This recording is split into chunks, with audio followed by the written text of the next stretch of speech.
الرحمن الرحيم. Hi, Mum. Hi.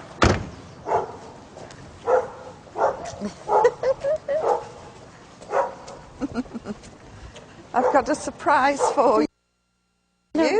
Lovely to see you. So, did you have a good journey? Yeah, not bad. What's that you've got? Halal meat to avoid any more pork Yvonne, sausage incidents. I don't want your halal meat. Why Thank not? you. Look, I wouldn't eat it. This is healthier than the meat that you eat. It doesn't matter whether it's healthy or not. Do you know how they kill those animals? I wouldn't be able to eat it. It's a very painless process. I'm sorry.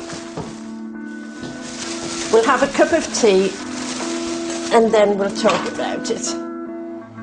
I suppose But you're still I having wasn't. bacon sandwiches as well. Bacon sandwiches are the tastiest thing on this earth. Mother. I You are what you eat, and if you saw what pigs ate, you would never touch another pork chop again. The last thing your dad had before he died was a bacon sandwich. He walked out into the garden and he dropped down dead. Dropped down, yeah. Afghanistan's Taliban regime says it will put the British journalist Yvonne Ridley on trial for entering the country illegally. Worryingly, the Taliban have hinted they might claim she was a spy for Western special forces. Today, Yvonne's mother called on the Prime Minister to do more to help her. How many more highs and lows has my daughter Yvonne to endure through her nightmare ordeal? At the Sunday Express, her employers insist she's a bona fide journalist who only entered Afghanistan to report on the humanitarian situation.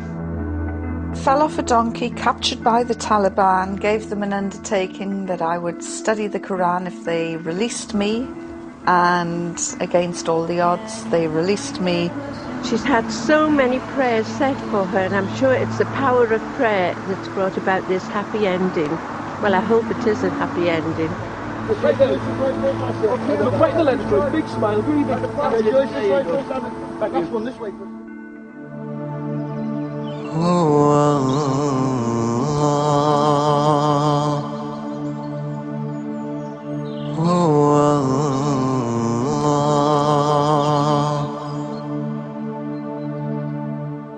I kept my word, read the Quran, read it again, read supporting literature, couldn't believe what I was reading because the Quran makes it perfectly clear, crystal clear, that women are equal in spirituality, worth and education. And as a feminist, I found this quite breathtaking. Do you know the last time I was in this church? Dad's funeral. Yes, that's right.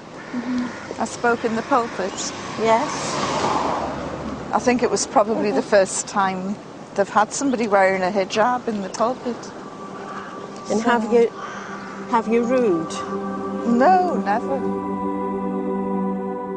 When I sent you an email, because I didn't have the guts to tell you to your face that I'd become a Muslim, you said it was like a death in the family, and that's what started you going to church again. Well, it didn't really start me going, but I suppose it made me more important to me to go to church, because I had to start praying for you, because I didn't know what you were doing.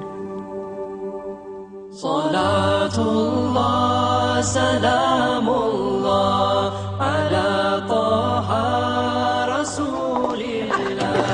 Salatullah, salamullah. She was really very ambitious, always wanted to be a journalist. It wasn't a 9 to 5, Monday to Friday job. It was midnight, Saturday, Sunday, and it didn't matter whether she was on holiday or whatever, wherever she was. If anything cropped up, she would be there, you know, hungry for news. She was very much on the side of the underdog.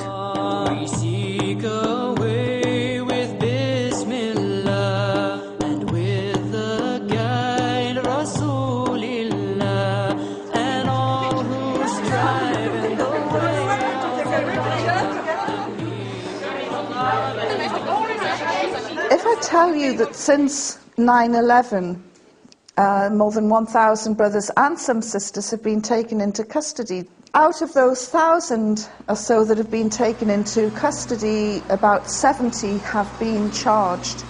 And out of those 70 that have been charged, less than half a dozen have actually been convicted under the new terrorism laws.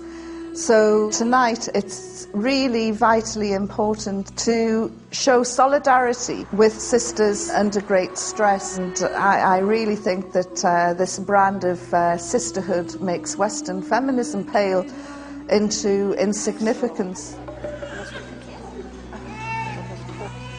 I think I have lost her in it one way, because most of her friends are disappointed because she's become a Muslim. Or if they do ring up, they'll ask about her in a disapproving voice. But I can tell that it's just foreign to them. La ilaha illallah, La ilaha illallah, La ilaha illallah, Muhammadur Rasulullah.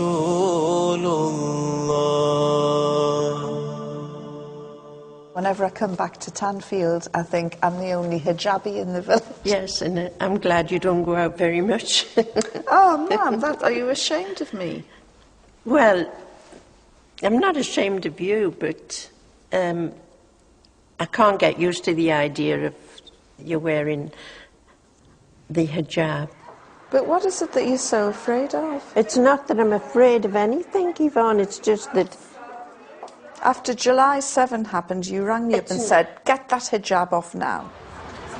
That's why it's hard to see what is culture and what is Islam. And sometimes once you put on the hijab, that's it. You know, you cannot mistake you for anything else. You are a Muslim.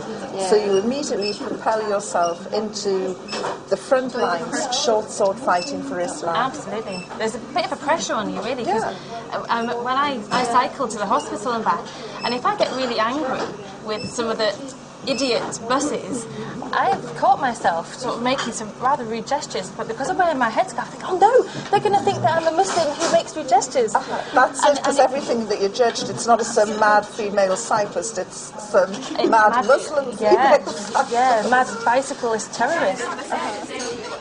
Just because I put on a hijab does not mean I am a second-class citizen, and I refuse to be treated like a second-class citizen. I refuse to dilute my professionalism as a journalist. I refuse to bow down to anyone but God. I refuse to... You would curtsy to the Queen? No, not anymore. Well, well, you saw that happen when I got that award in the House of Lords. Yes, and that was disgusting. Oh, Mother, this was when I met the Duke of Kent, and he went to shake my hand, and I went like that, and then I said... That was a bit too over the top. How? Well, the man, he put his hand out to shake it, and it was an insult to him for you not to shake. You shook hands with Aziz, you shook hands with Arafat. Tariq Aziz and Yasser Arafat, that was before I was a Muslim. And if you notice, I'm not even wearing a hijab. As a new convert, I just try and keep everything as simple as I possibly can. You know, I'm told that it's not Islamic to shake a man's